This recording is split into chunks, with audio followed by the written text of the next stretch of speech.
Okay, well, we're going to do the Uncertainty and Quality Control Lab.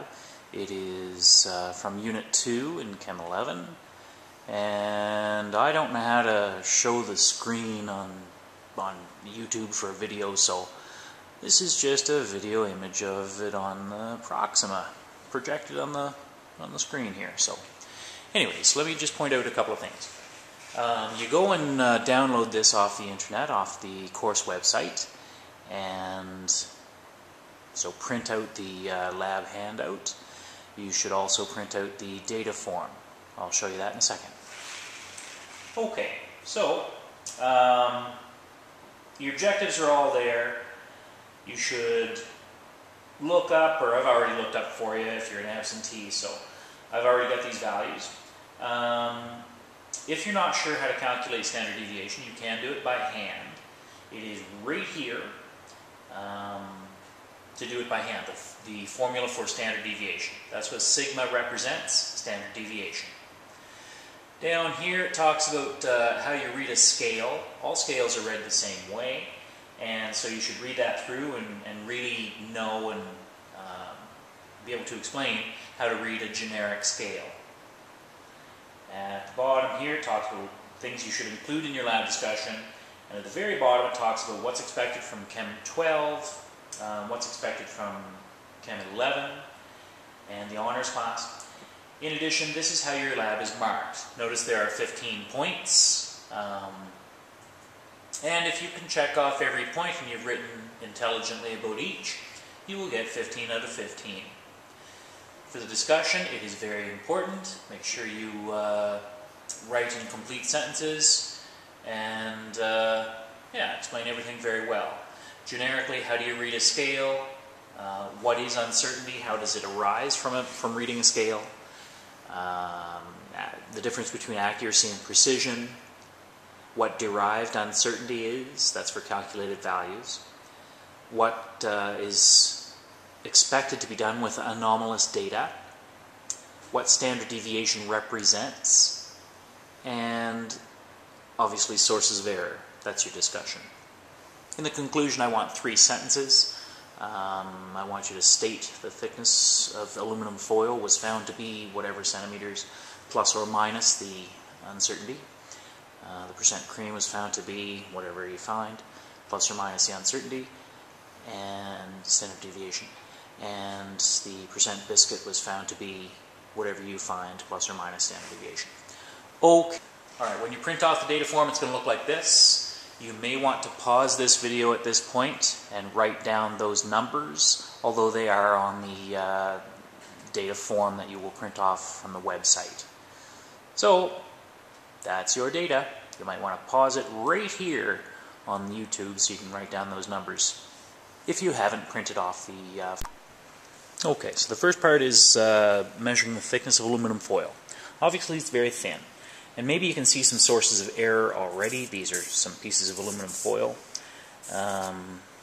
Recording sources of error is important. And so, I'll just show you what I'm doing here. I've cut up a ruler or a meter stick, and so I've got different scales. On this scale we've got millimeter measure, and so it'll have a certain uncertainty. And on this side of the scale we'll use centimeter measure, also with a different uncertainty. And so we're going to measure one direction on this scale and the other dimension on this scale. If we measure straight across the center of the piece of aluminum foil, then that'll take into account any sort of variation in the squareness, I suppose, of the piece of aluminum foil. So we'll measure across just like this, starting off at a certain value and measuring how many centimeters that is, and millimeters, and this particular scale has an uncertainty of plus or minus 0.01 centimeters. On this scale here, we'll measure in the other direction, and again, it doesn't start at 0, but I'll just line it up with a beginning centimeter, and I'll measure across, and this one has an uncertainty of plus or minus 0.05 centimeters. Alright. Okay, so now we're going to measure the weight, or the mass, I suppose, And now on the other balance that we used, it has 3 decimal places, but this one has 2, just so you can see what we're doing. And maybe you notice that the second decimal place just moved, and on a more sensitive balance, that bumps up and down and up and down and up and down. If I just blow on it, you can see that it moves dramatically. And the second decimal place might move up and down a little bit. That second decimal place is the uncertainty on a digital scale. It's plus or minus 0.01 in this case. In a 3-place balance, it's plus or minus 0.001. So there were 4 pieces of repeated measurements, 4 pieces of aluminum foil, and 4 trials. You'll see the data in the data form, which you print off from the website. Alright, for part 2 of this lab, for the cookies portion, we're going to be very careful to keep everything very clean. We've washed our hands, we've cleaned everything. We're using fresh wax paper to protect the countertop and to prevent us from contaminating our cookies. Anyway, so if we're very clean, maybe later we'll be able to eat our cookies. After we've done our lab, of course. Alright, so we're going to have 4 replications again. We have 4 different cookies. We need to know 3 things about each cookie. You need to know the total mass of each cookie, and then we're going to take them apart and see the mass of each component. Okay, so if I put a piece of wax paper on here to, again, to keep my cookie clean and keep everything protected, I get a certain mass of the wax paper. You might want to record that for later.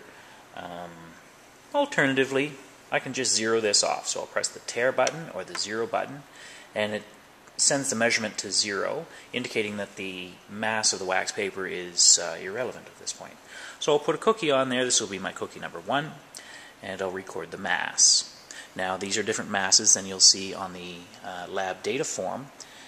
You use the numbers from the lab data form that you print from the website and that I showed you earlier. Okay, so that's my mass of the cookie. Now, we're going to be pretty careful and try real hard to get the parts of the Oreo cookie apart. And so if we break the cookie and we're really careful, we might get it off cleanly. Although you can see some sources of error there, I hope. So that's one of my biscuits from cookie number 1. Now I'm going to try and get the other part off. Let me just see what I can do here. I got that pretty good. So I'm going to weigh those 2 parts of the biscuit from cookie number 1. And so I'm going to record that value. That's the mass of biscuit from cookie number 1. And now I want to weigh the cream part. So I'll put those aside, and I'll try and weigh the cream part. Now this is a little hard to get apart, but let's just try it. Now you have to keep in mind, you're trying to keep track of all the sources of error in this lab. So try and, see what some of the sources of error are. Maybe you can see some right there. And there's the mass of the cream part of my biscuit, of my cookie. And so that's for trial number 1. I have mass total of the cookie, I have mass of the biscuit, and mass of the cream. And that's how we got our data. So download the files from the course website and complete the lab write-up.